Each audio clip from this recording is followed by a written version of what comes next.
الرحمن الرحیم۔ پیارے دوستو، جب انسان کا دل اللہ ہی کی جانب مائل ہو جاتا ہے تو اس کے دل میں محبت الہی گھر کر جاتی ہے۔ پھر اس کے لیے پیسہ، مال و دولت، عیش و عشرت کوئی معنی نہیں رکھتی، سب اس کے لیے بیکار ہو جاتی ہے۔ دوستو، آج کی ویڈیو میں ہم آپ کو اللہ کے ایسے عاشقوں کی داستان سنائیں گے۔ ان عاشقوں میں حضرت سعد رضی اللہ عنہ اللہ کی محبت میں بے انتہا خوبصورت لڑکی سے نکاح نہ کرنے کا واقعہ اور پیغمبر ایوب علیہ السلام کے دل میں اللہ کی محبت کا واقعہ ہم آپ کو سنائیں گے، جس کو سن کر آپ کا ایمان تازہ ہو جائے گا۔ فرعون کی باندی کا اللہ کی محبت میں تکلیف برداشت کرنے کا واقعہ، ایک بادشاہ کے بیٹے کا اللہ کی محبت میں عیش و عشرت قربان کرنے کا واقعہ، ایک صحابی رسول صلی اللہ علیہ وآلہ وسلم حضرت سعد رضی اللہ عنہ آپ صلی اللہ علیہ وآلہ وسلم کے پاس تشریف لائے اور عرض کیا کہ یا رسول اللہ، کہ میرا کالا رنگ مجھے جنت میں جانے سے روک سکتا ہے؟ آپ صلی اللہ علیہ وآلہ وسلم نے فرمایا، کیوں، کیا بات ہے؟ اگر تو ایمان والا ہے تو تجھے جنت میں جانے سے کون روک سکتا ہے؟ غرض کی کہ بات یہ ہے، غریب آدمی ہوں، میرا رنگ کالا ہے، میں بدصورت ہوں، اب بات یہ ہے کہ مجھے کوئی لڑکی نہیں دیتا، میری عزت اور کالے رنگ کی وجہ سے کوئی میرے ساتھ رشتہ نہیں کرتا۔ آپ صلی اللہ علیہ وآلہ وسلم نے فرمایا کہ عمرو بن وہاب رضی اللہ عنہ جو مدینہ منورہ کے چودھری تھے، بڑے ہی مالدار تھے، ان کی بیٹی بڑی ہی خوبصورت تھی۔ صحابہ کرام نے فرمایا کہ وہ مجلس میں تو موجود نہیں ہے۔ پھر آپ صلی اللہ علیہ وآلہ وسلم نے فرمایا، جاؤ عمرو بن وہاب رضی اللہ عنہ کو کہو کہ اپنی لڑکی تیرے نکاح میں دے دیں۔ حضرت سعد رضی اللہ عنہ جا کے دروازے پر پہنچے، دروازے پر دستک دی، حضرت عمرو بن وہاب رضی اللہ عنہ باہر نکلے، پوچھا، بھائی کیا بات ہے؟ کہا کہ میں رسول اکرم صلی اللہ علیہ وآلہ وسلم کا بھیجا ہوا ہوں اور آپ صلی اللہ علیہ وآلہ وسلم کا قاصد ہوں، آپ کے پاس آپ کی بیٹی کی شادی کا پیغام لے کر آیا ہوں۔ بظاہر انہیں یقین نہیں آیا، اسی لیے کہا کہ بھاگ جا، کہاں کی بات کرتے ہو؟ وہ تو بیچارہ غریب تھا، پہلے کا غم کھایا ہوا، وہ تو ڈر کے وہاں سے پیچھے ہٹا۔ ادھر عمرو رضی اللہ عنہ کی بیٹی جو حسن زمانہ میں مشہور، اس کے کان میں جب بات پڑی، پیچھے سے آواز دی کہ ابا جان، سوچ تو لیا کرو کہ کیا کہہ رہے ہو، نبی اکرم صلی اللہ علیہ وآلہ وسلم کی بات کو ٹھکرا رہے ہو، ہلاک ہو جاؤ گے۔ میں نبی کے حکم کے سامنے تیار ہوں، میں کالے گورے کو نہیں دیکھ رہی، نبی اکرم صلی اللہ علیہ وآلہ وسلم کے حکم کو دیکھ رہی ہوں، جاؤ میں تیار ہوں، کہہ دو میں شادی کروں گی۔ حضرت عمرو بن وہاب رضی اللہ عنہ بھاگے بھاگے پیچھے گئے، اب مجلس میں تشریف فرما ہیں، جب دیکھا عمر آئے ہیں تو فرمایا، تو نے ہی رسول اکرم صلی اللہ علیہ وآلہ وسلم کی بات کو ٹھکرایا ہے، تو نے ہی اللہ کے رسول کی بات کو ٹھکرایا ہے۔ عمر رضی اللہ عنہ نے عرض کیا، میرے ماں باپ آپ پر قربان، یا رسول اللہ صلی اللہ علیہ وآلہ وسلم، خطا ہوئی، معاف فرمائیں، حکم کیجئے، کیا حکم ہے؟ فرمایا کہ اس سے اپنی بیٹی کی شادی کروا دو۔ عمر رضی اللہ عنہ نے عرض کیا کہ کیا آپ نکاح پڑھائیں گے؟ پھر آپ نے نکاح پڑھایا، 400 درہم مہر مقرر کیے۔ آپ نے فرمایا کہ جاؤ سعد، لڑکی کو لے کر آؤ، کوئی بارات وغیرہ تو ہوتی نہیں تھی۔ پھر فرمایا، سعد رضی اللہ عنہ، جاؤ بی بی کو لے کر آؤ۔ عرض کیا، یا رسول اللہ صلی اللہ علیہ وآلہ وسلم، میرے پاس تو 1 درہم بھی نہیں ہے، 400 کہاں سے لاؤں، اس کو لے کر آؤں؟ آپ نے فرمایا، گھبرانے کی بات نہیں، جاؤ علی رضی اللہ عنہ کے پاس جاؤ، مان عبد الرحمن کے پاس، ان سے کہو کہ 200 درہم دے دیں، تمہارے پاس 600 درہم ہو جائیں گے، 400 مہر ادا کر دینا اور 200 درہم سے کوئی کام کر لینا، نہ گھر نہ دھن، کوئی اور چیز کپڑا ہی لے لینا۔ عرض کیا کہ بہت اچھا۔ آن حضرت علی حضرت عبد الرحمن رضی اللہ عنہ کے پاس گئے، انہوں نے خوش ہو کر 200 زائد دے دیے۔ اتنا زیادہ دیا، صرف اتنا لفظ آتا ہے کہ 200 اور کچھ زیادہ۔ اب حضرت سعد رضی اللہ عنہ بڑے خوش، کیوں بھائی، ایک نوجوان جب ایک خوبصورت لڑکی سے شادی کرنے والا ہو، اس کے جذبات کو کون سمجھ سکتا ہے، تو آئے اس کے جس پر خود گزری ہو۔ کہنے لگے کہ لڑکی کو بعد میں لینے جاؤں گا، پہلے کچھ سودا بازار سے خرید لوں، 400 تو مہر میں چلے جائیں گے، باقی کچھ کا کپڑا،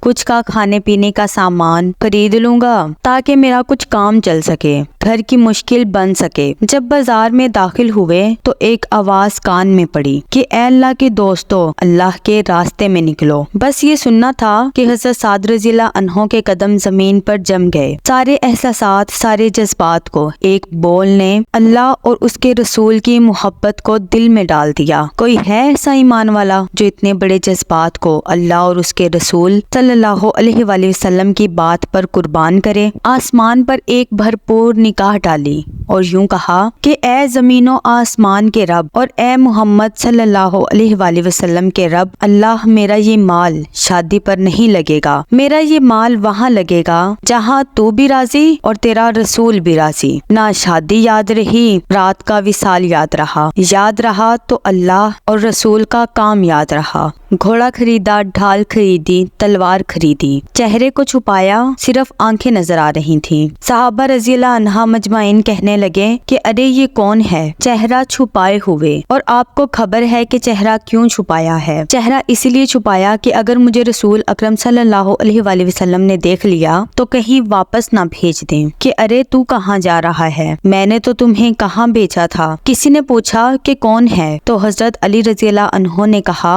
ارے اللہ کا بندہ، کوئی پردیسی ہوگا جو ہمارے دین کی مدد کے لیے ہمارے ساتھ آ گیا۔ اب جو ہی میدان میں اترے تو لڑتے لڑتے حضرت سعد رضی اللہ عنہ کے گھوڑے کو جو تیر لگا، گھوڑا الٹ کر گرا اور گر کر مرا۔ حضرت سعد رضی اللہ عنہ بھی ساتھ ہی گرے، جلدی سے اٹھے اور جلدی جلدی اپنے بازو اوپر چڑھائے۔ حضور اکرم صلی اللہ علیہ وآلہ وسلم نے بازوؤں کو دیکھا، اس کے کالے کالے بازو جب باہر نکلے تو آپ صلی اللہ علیہ وآلہ وسلم نے دیکھا اور فرمایا کہ تو مجھے سعد لگتا ہے۔ عرض کیا میرے ماں باپ آپ پر قربان، اے اللہ کے رسول میں سعد ہی ہوں۔ آپ صلی اللہ علیہ وآلہ وسلم نے فرمایا کہ خوشخبری لے تو جنتی ہو گیا، تو خوش بخت ہو گیا۔ بس اس کو یہ سننا تھا کہ چھلانگ لگائی۔ مجمع میں یہاں تک آواز آئی کہ یا رسول اللہ کہ سعد رضی اللہ عنہ شہید ہو گئے۔ حضور اکرم صلی اللہ علیہ وآلہ وسلم دوڑ کے گئے اور سعد رضی اللہ عنہ کے سر کو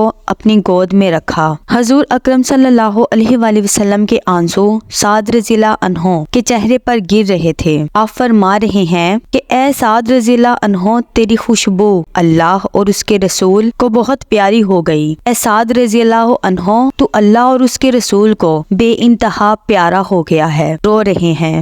روتے روتے آپ صلی اللہ علیہ وآلہ وسلم نے منہ پھیرا اور فرمایا رب کعبہ کی قسم، سعد حوض پر پہنچ گیا۔ حضرت لبابہ رضی اللہ عنہ بن منذر نے فرمایا رسول اکرم صلی اللہ علیہ وآلہ وسلم یہ حوض کیا ہے؟ صلی اللہ علیہ وآلہ وسلم نے فرمایا کہ یہ حوض وہ ہے جو میرے رب نے مجھے دیا ہے، دودھ سے زیادہ سفید، شہد سے زیادہ میٹھا، تو ایک دفعہ کوئی اس کو پی لے گا اس کو کبھی پیاس نہیں لگے گی۔ حدیث میں آیا کہ اس حوض کے 4 کنارے ہیں۔ پہلے کنارے پر حضرت ابو بکر صدیق رضی اللہ عنہ، دوسرے کنارے پر حضرت عمر رضی اللہ عنہ، تیسرے کنارے پر حضرت عثمان رضی اللہ عنہ اور چوتھے کنارے پر حضرت علی رضی اللہ عنہ ہوں گے۔ چاروں صحابہ رضی اللہ عنہ چاروں کناروں پر کھڑے ہیں، امت آ رہی ہے اور یہ پلا رہے ہیں۔ حضرت لبابہ رضی اللہ عنہ نے کہا کہ حوض کا مطلب سمجھ آ گیا، اس حوض پر سعد رضی اللہ عنہ پہنچ گیا ہے۔ آپ صلی اللہ علیہ وآلہ وسلم نے پھر عرض کیا یا رسول اللہ صلی اللہ علیہ وآلہ وسلم کہ میں نے مختلف باتیں آپ میں ملاحظہ کی ہیں، ایک تو آپ روئے، پھر آپ ہنسے، پھر آپ نے منہ پھیر لیا، یہ کیا ماجرا ہے؟ حضور اکرم صلی اللہ علیہ وآلہ وسلم نے فرمایا کہ جو میں رویا ہوں اپنے صحابہ کرام کی قربانی پر رویا ہوں، ان کی جدائی پر رویا ہوں، کس حال میں تھا، کس طرف جا رہا تھا، کن جذبوں میں جا رہا تھا، کیسے عمل پر قربان ہوا، اس بات پر رو رہا ہوں۔ اور ہنسا میں اس بات پر کہ جب میں نے جنت میں اس کو دیکھا، اللہ کی بارگاہ میں کے درجے کو دیکھا تو میں ہنس پڑا، اور جب میں نے منہ پھیر لیا اس لیے منہ پھیر لیا کہ میں نے دیکھا جنت کی حوریں اس کی بیویاں دوڑتی ہوئی آ رہی ہیں اور تیز دوڑ کے آ رہی ہیں، ان کی پنڈلیوں سے کپڑا ہٹ گیا اور ان کے پاؤں میں پازیب چھن چھن کرتی مجھے نظر آ رہی تھی۔ میں نے شرم سے منہ پھیر لیا اور فرمایا کہ جاؤ ان کی بیویوں سے کہہ دو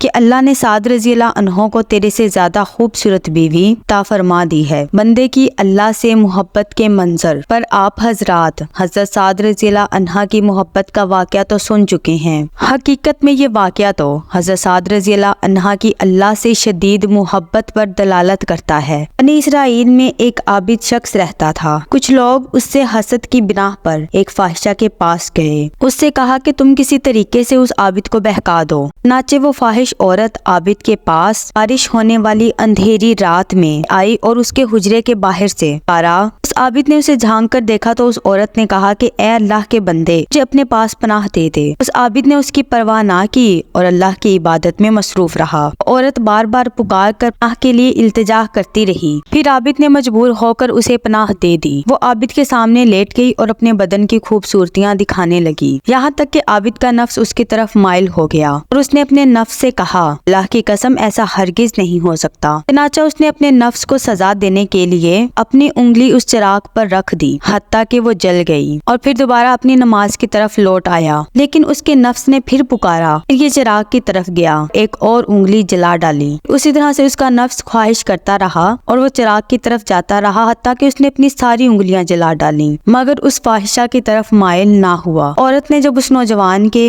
خوشی اور خوف خدا کو دیکھا، اس عورت نے چیخ ماری اور مر گئی۔ واقعہ فرعون کی باندی کا اللہ کی راہ میں تکلیف برداشت کرنے کا۔ فرعون کی ایک باندی تھی، وہ موسیٰ کے رب پر ایمان لے آئی تھی۔ فرعون کو جب پتا چلا تو اسے دربار میں بلایا۔ وہ خوشی خوشی دربار میں آئی، پر کیوں نہ آتی، آج تو اس کی محبت کا امتحان کا دن تھا۔ کہا کہ جان جائے بلا سے جائے اگر محبوب نہ جائے۔ فرعون نے کہا کہ کیا تو کسی اور خدا کی عبادت کرنے لگی ہے؟ فرمایا کہ ہاں ضرور یہی ہے۔ فرعون نے کہا کہ اس خدا کو چھوڑ دے اور میری خدائی کا دعویٰ میرے سامنے کر لے۔ اس باندی نے کہا کہ یہ تو قیامت تک نہ ہوگا۔ پھر اس عورت کو فوراً ہاتھ پیروں سے جکڑ کر حس و حرکت لٹا دیا۔ پھر سانپ اور بچھو جو اہل اللہ کو کٹوانے کے لیے تیار رہتے تھے اس عورت کے اوپر ڈالے اور کہا کہ اب بھی اس خدا کو چھوڑ دے، نہیں تو پورے 2 ماہ اسی عذاب میں ڈالے رکھوں گا۔ بی بی نے جواب دیا کہ تو 2 مہینے تو کیا، سارے سال اس عذاب میں رکھے تو روز بروز خدا کی محبت زیادہ ہوگی کہ ذرا کم نہ ہوگی۔ بخاری کے الفاظ یہ ہیں کہ ایمان کی شان یہ ہے جب ایمانی لذت دل میں بھر جاتی ہے پھر کسی طرح نکلنے کا نام نہیں لیتی۔ فرعون 2 مہینے تو کیا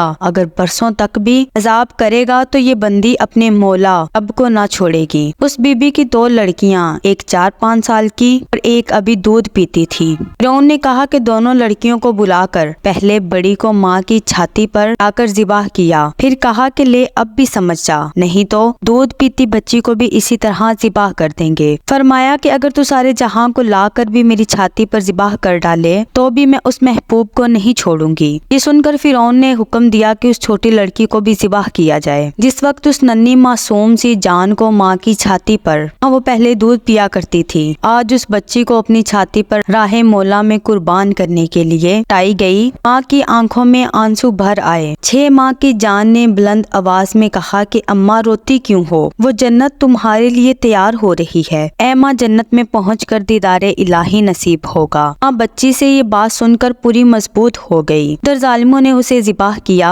ننھی بچی کا فراق ماں نے برداشت نہ کیا اور خود بھی ساتھ ساتھ راہ جنت ہوئی۔ یہ تینوں ماں بیٹیاں راہ خدا میں کام آئیں۔ جب حضرت محمد صلی اللہ علیہ وآلہ وسلم معراج پر تشریف لے گئے اور براق میدان مصر کے قریب پہنچا تو یکایک جنت کی خوشبو آنے لگی۔ فرمایا کہ جبریل یہ کیسی خوشبو ہے؟ یہ خوشبو جنت کی خوشبو ہے۔ حضرت جبریل علیہ السلام نے فرمایا کہ حضرت جنت تو یہاں سے بہت فاصلے پر ہے، لیکن یہ فرعون کی دختر کی کنگھی کرنے والی عورت کی خوشبو ہے۔ سبحان اللہ و بحمدہ، سبحان اللہ العظیم۔ ایمان میں کیسی تیز خوشبو ہے، اس کی خاک میں ایمان والا مل جائے گا، خاک کو نمونہ جنت بنا دے گا۔ آج سوچنے والی بات یہ ہے کہ جب قبر کے باہر سے خوشبو کا یہ عالم ہے، اندر تو انعامات برس رہے ہوں گے۔ سبحان اللہ۔